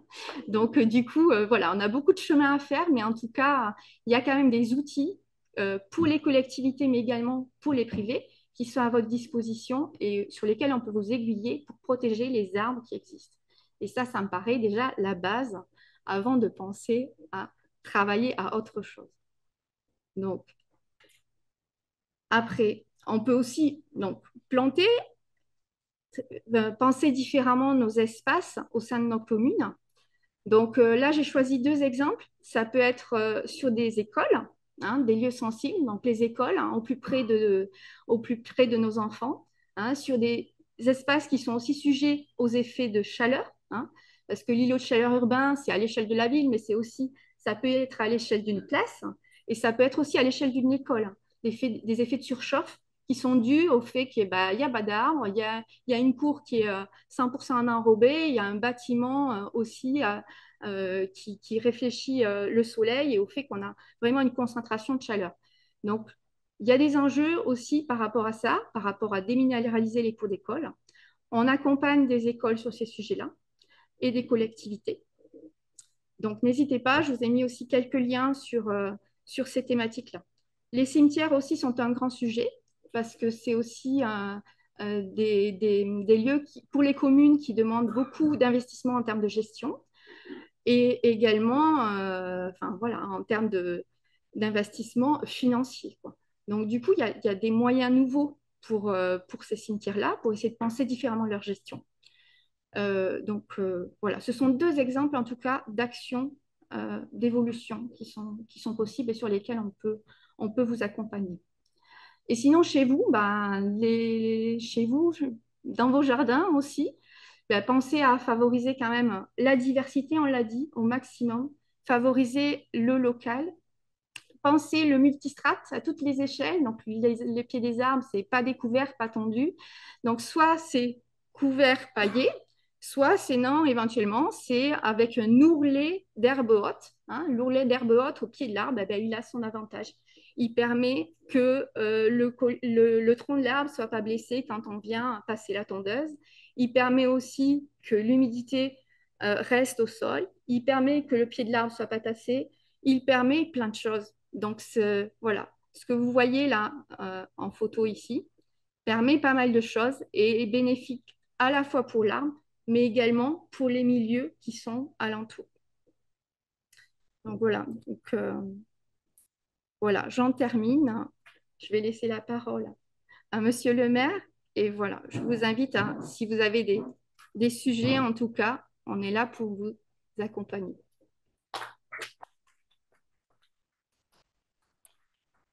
Donc, je vais vous présenter la partie agricole, hein, à partir d'exemples de ce qui est réalisé au niveau d'agriculteurs.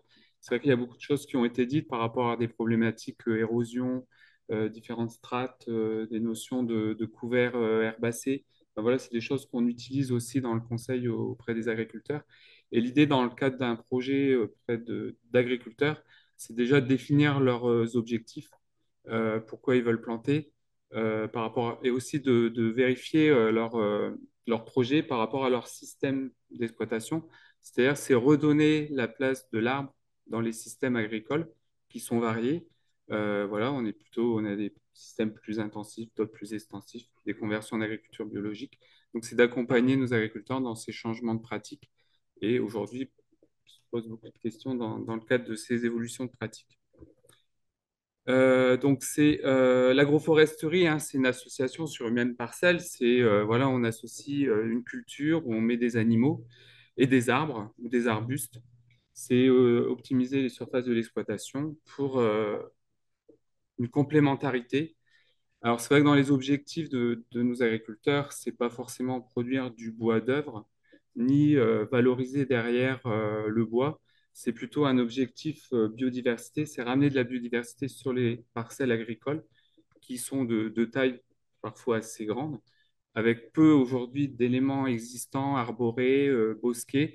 Et voilà, c'est de redonner, on parlait de notion de corridor, de recréer des corridors, des strates, des continuités et de faire le lien entre ce qui existe.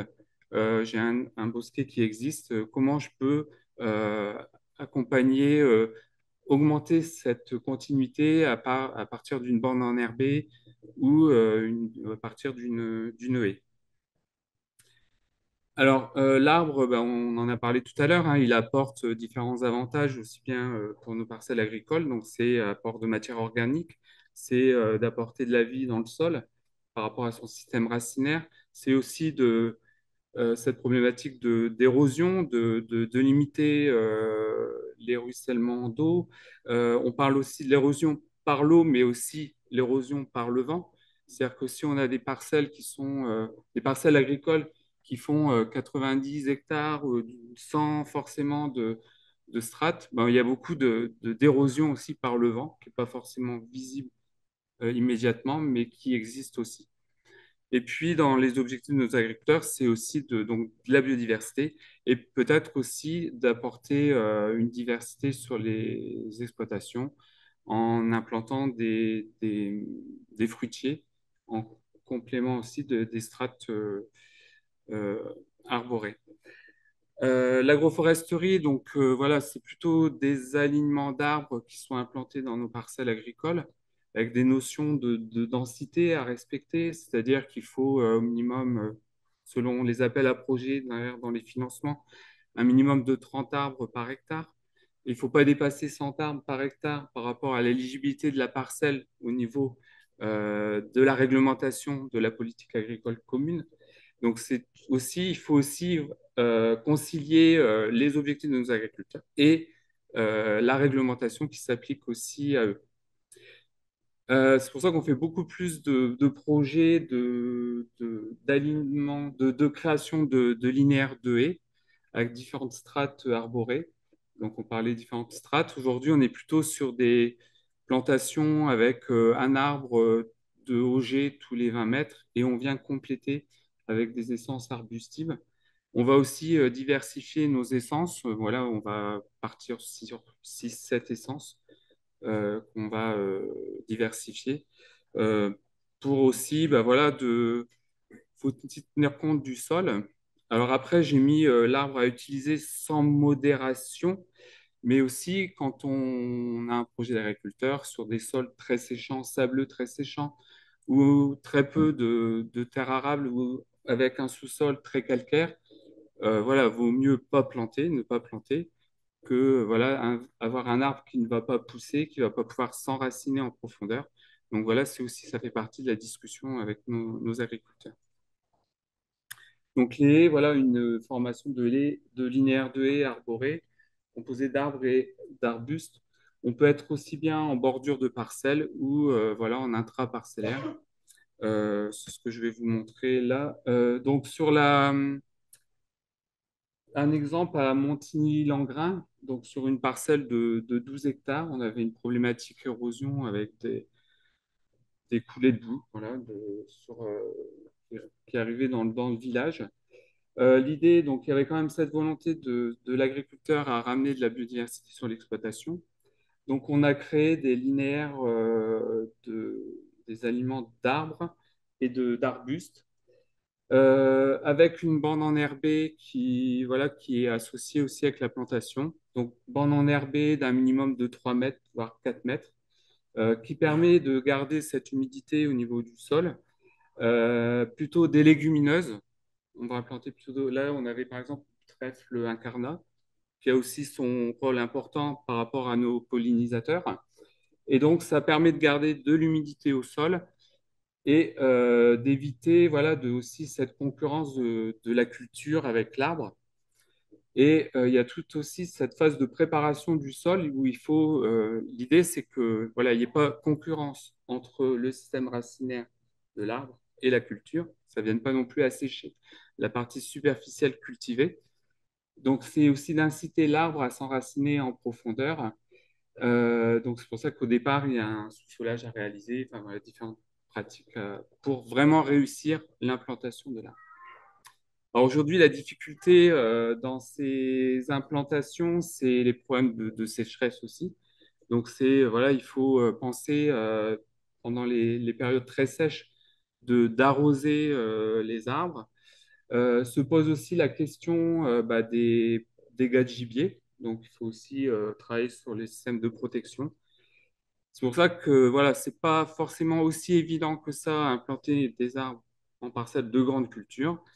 Parfois, on dit vaut mieux démarrer peut-être voilà, sur 500 mètres, 1000 mètres, que de vouloir tout de suite implanter des linéaires de 3000 mètres sur des exploitations, parce que derrière, il faut gérer, réussir l'implantation, réussir la taille de formation par rapport aux arbres.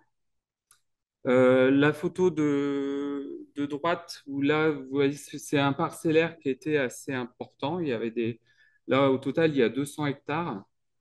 L'idée, donc c'est dans le cadre d'une conversion en agriculture biologique, donc la photo de droite en bas, c'était de redécouper le parcellaire avec des parcelles de 15 hectares maximum, de créer des bandes enherbées. Et là, il y a eu un projet. Donc, le projet portait sur une implantation de 7 km de haies en 2 temps. Donc voilà, alors la difficulté aujourd'hui, c'est problème de reprise, il faut arroser et les dégâts chevreuils importants. Voilà, c'est pas aussi simple que ça, mais ça faisait partie de ce projet de conversion. Alors pourquoi des parcelles de 15 hectares? L'idée, c'est aussi de pouvoir recréer des connexions, de pouvoir accueillir nos insectes auxiliaires qui sont importants dans le cadre ça peut être aussi bien les cirques, les coccinelles, enfin voilà.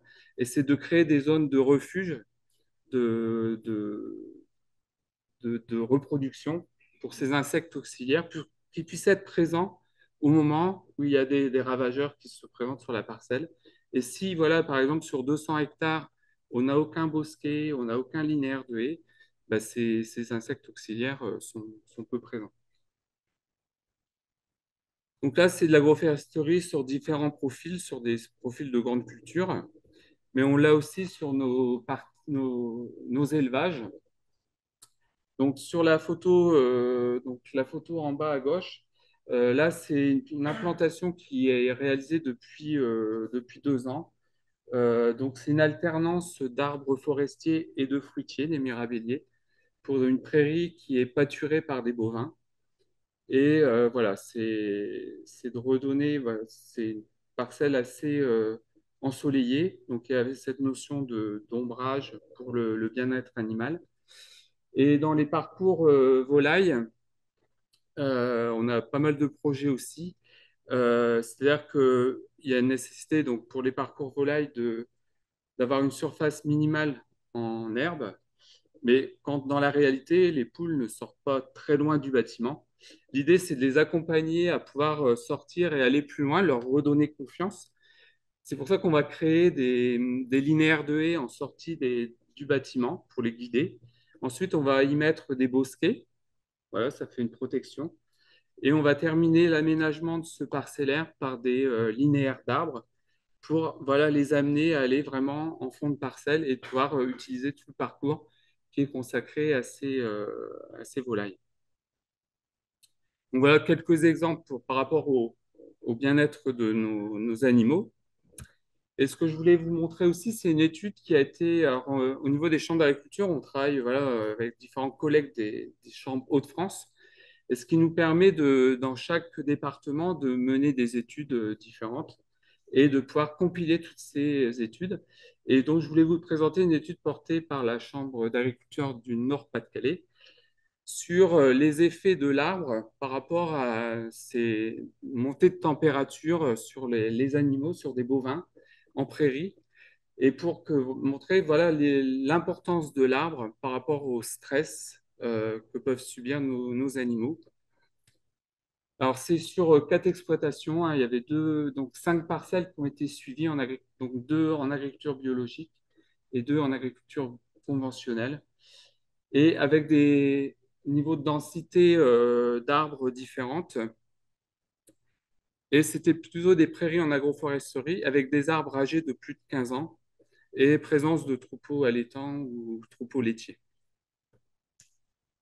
Donc, la méthode, c'était voilà, de mettre des capteurs à côté nord à 1 mètre de l'arbre, de mettre aussi un capteur en milieu, en interligne au milieu, et de faire des relevés de température et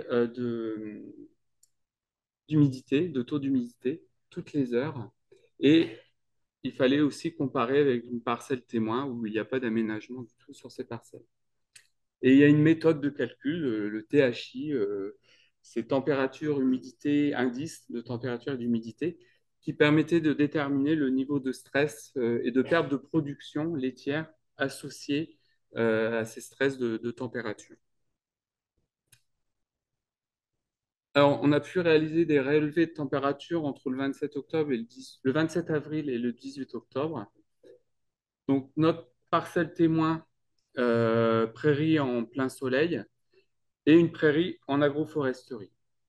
Et on s'aperçoit que lorsqu'il y a des montées de température à 29 degrés sur notre parcelle témoin, là où il y a des arbres, on est plutôt à 25 degrés. Donc, ça fait à peu près 3 degrés de moins sur ces parcelles qui sont aménagées. Et aussi, ce qu'on constate aussi, c'est que quand en soirée, les températures retombent moins vite quand la parcelle est aménagée par des arbres que si elle est voilà, nue, sans rien.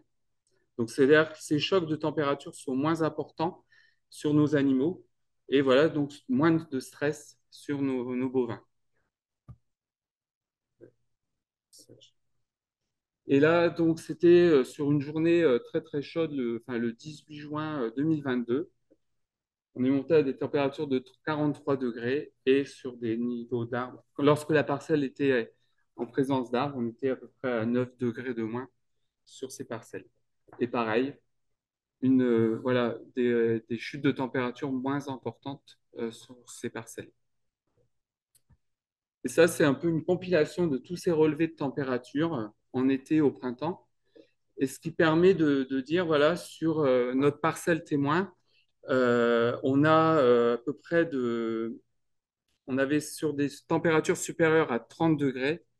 Sur notre parcelle témoin sans aménagement, on était à peu près à 126 jours. Et sous les arbres, ça ramenait à 40 jours de température supérieure à 30 degrés. Ce qui permet aussi voilà, donc dans la discussion aussi, c'était d'avoir, voilà, quelles sont les conséquences par rapport au stress supporté par nos animaux. Et on s'aperçoit que finalement, entre la parcelle témoin et le capteur à 1 mètre de l'arbre, pour nos animaux, bah voilà, il y avait à peu près 370 heures de stress en moins, voilà, lié aux températures, et que le fait d'aménager ces parcelles, on pouvait éviter de perdre en productivité, en production laitière. Voilà. Après, ce n'est pas des gros volumes, mais c'est aussi des indicateurs, et ça peut nous servir aussi de conseils auprès de nos agriculteurs pour leur montrer voilà, l'effet de ces aménagements. Donc voilà une étude. Et après, on a aussi réalisé, on est allé plus loin sur la qualité fourragère de l'herbe sous l'arbre, en milieu de parcelle et sans aménagement. Et on s'aperçoit que finalement, bah, on garde une humidité, on a des ressources alimentaires qui sont présentes. Voilà, donc c'est aussi un effet bénéfique. Après, voilà, sur des parcelles en grande culture, il y a aussi d'autres suivis qui sont réalisés par rapport aux auxiliaires, sur la présence, par exemple, des carabes, des cirques. Je voulais, voilà, donc rappeler un petit peu l'activité, c'est-à-dire qu'aujourd'hui, bah, depuis 2017, au niveau de la Chambre d'agriculture de l'Aisne, on a accompagné des agriculteurs. Ça représente en agroforesterie à peu près 260 hectares qui ont été plantés. C'est 60 plus de 60 km de haies en projet de plantation depuis 2017, donc et 35 km en prévision pour 2023. Et c'est aussi donc une demande grandissante par rapport à l'évolution de la PAC, mais aussi une prise de conscience aussi des agriculteurs sur voilà, ces parcelles qui sont ouvertes de grands milieux, c'est de pouvoir redonner la place de l'arbre. Et derrière nous, en termes d'accompagnement, c'est aussi d'accompagner les agriculteurs dans la réalisation de plans de gestion durable des systèmes agroforestiers. Donc, c'est plutôt sur les haies. C'est de voir, de définir un état des lieux des haies existantes sur l'exploitation, comment elles sont gérées et comment elles seront gérées dans le temps, sur 10 ans ou 15 ans.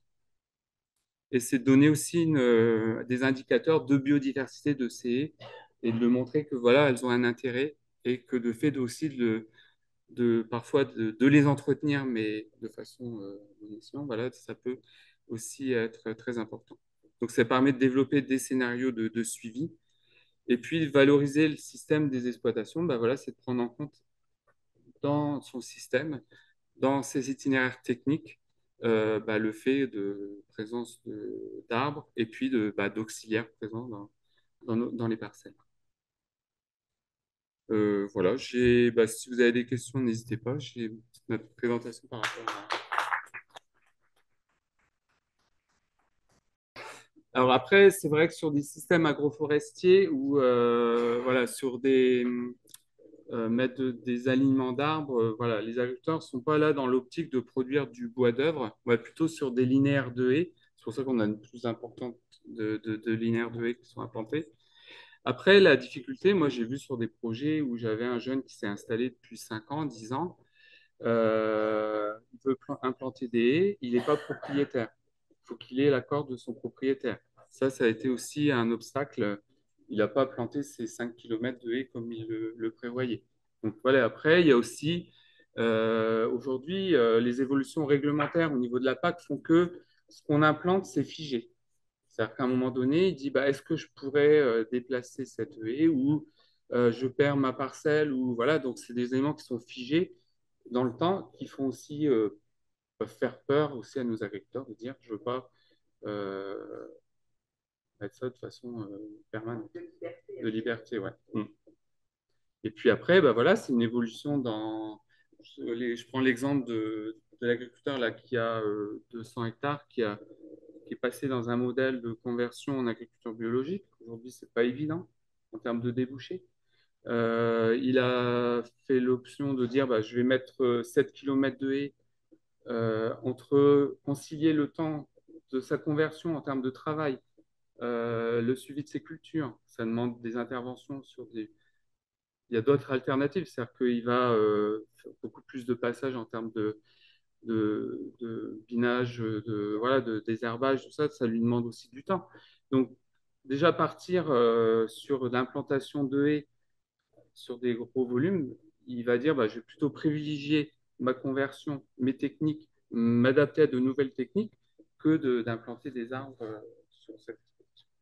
Bah, c'est vrai que sur 2 années, là, on a. Alors après, j'en ai pas parlé, il y a des dispositifs d'accompagnement. Il y a eu le dispositif Plantondé. Il y a aujourd'hui le Préat qui est porté par le Conseil régional des Hauts-de-France. Là, il y a un dispositif qui va sortir au niveau national, c'est 50 000 au niveau national, voilà, voilà, avec des financements à hauteur de 80%. Moi, je pense qu'on va réussir à. Alors, je vous ai donné des exemples de quantité de la chambre d'agriculture. On n'est pas les seuls dans le département à suivre des projets. Il y a l'atelier agriculture et véno-tirage, il y a différents partenaires aussi qui travaillent là-dessus. Mais je pense qu'on va essayer de maintenir ces volumes d'implantation. Et ça fait partie aussi de notre travail bah voilà, à partir d'études, par exemple, sur les bienfaits. Parce qu'aujourd'hui, la difficulté, c'est j'implante une haie, quel est le service rendu? Quel est, voilà, par rapport à ces auxiliaires? Quel service? Voilà, c'est pour ça qu'on veut aussi développer ces études de biodiversité sur le bien. Ouais, juste par rapport au fait aussi de dire, voilà, sur mon exemple là de mon exploitant de 100 hectares, les 7 km de haies, si on prend le coût d'investissement, on était à 40 000 euros.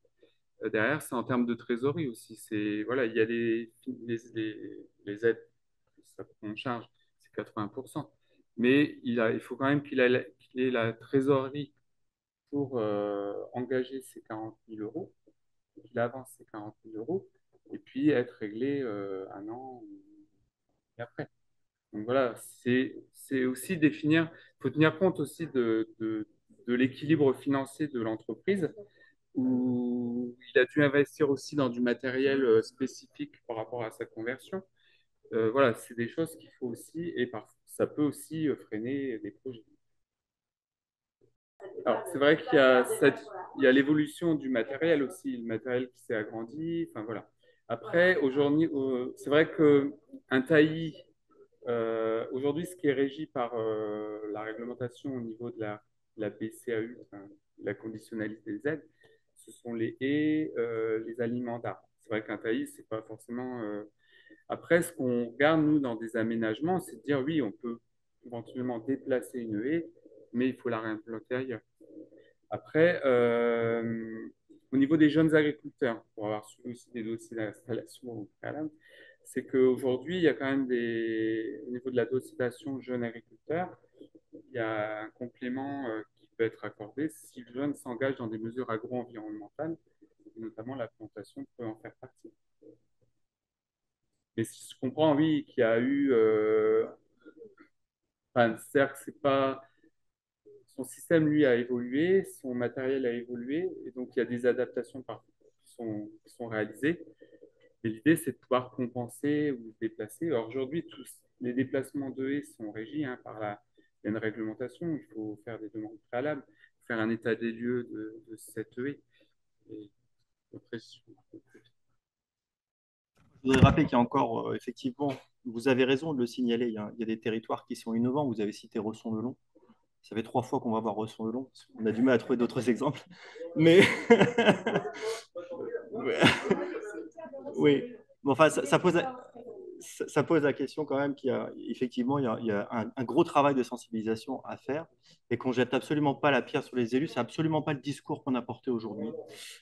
Simplement, on a des changements de paradigme qui sont durs à opérer et que notre travail au quotidien, on s'épuise en tout cas, essayer de porter cette bonne parole constamment par des journées comme ce soir, par des mardinales que vous connaissez tous, j'imagine, des sorties que l'on organise, de visites de terrain pour découvrir. On a fait une visite à Resson-le-Long, on en a fait une à Crépy-en-Valois pour les collectivités les villes un peu plus grandes.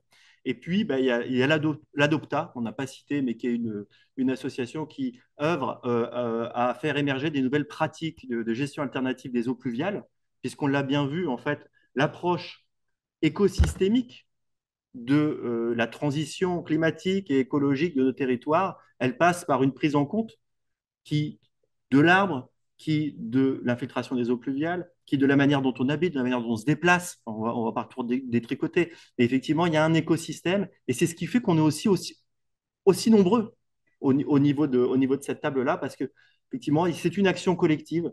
On va, en tout cas, on essaye eh bien, d'apporter de l'émulation aussi à travers les exemples que l'on présente.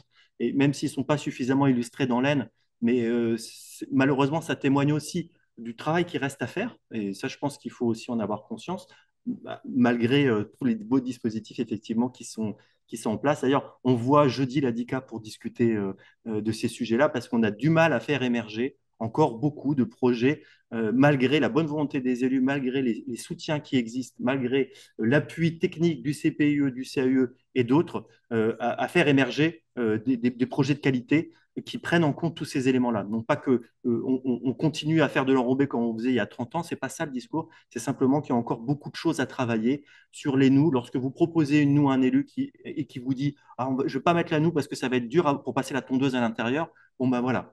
Moi, je ne jette pas la pierre, simplement, il n'est pas informé. Il faut qu'on continue de travailler.